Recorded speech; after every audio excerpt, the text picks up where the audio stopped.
मैं नूतन पांडे आप लोगों के सामने एक बेटी विवाह की गाना सुनाने जा रही हूँ। सीता के सकल देखी झांकतिन जानत रीखी झांकतिन जानत रीखी आबे सीता रहली कुमार गे माई।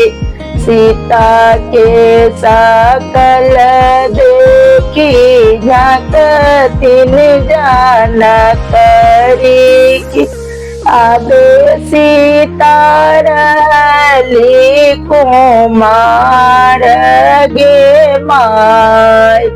अब वशिष्ठ मुनि बिना मांगो ना बाऊ।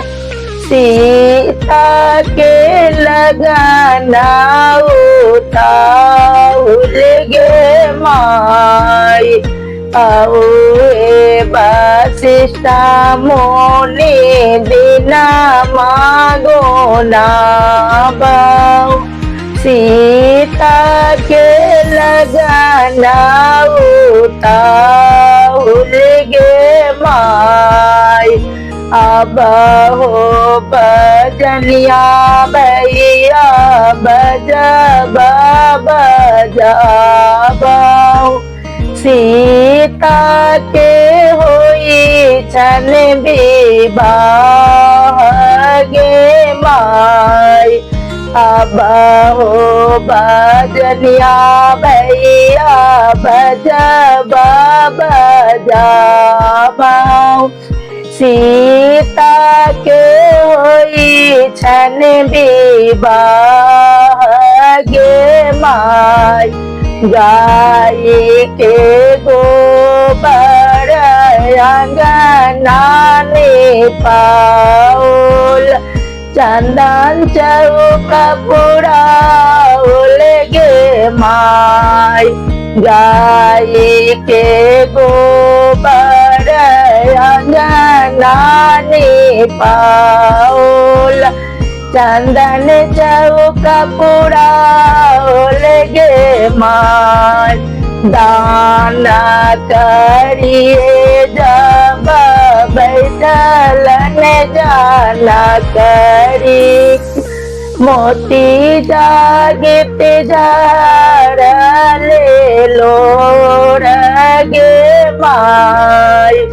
दाना करिए जब बैठल न जाना रीखी।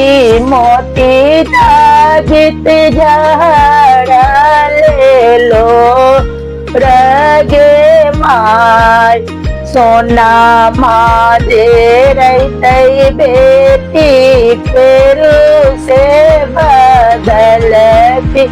सिंदूर तेरा लो नहीं जाए गे माई। बेटा बाजे रहते बेटी फिर से भी बाई। बेटी अभी बहलो ना जाए गे माई। अब की चुकाए लो ना जाए गे माई। धन्यवाद।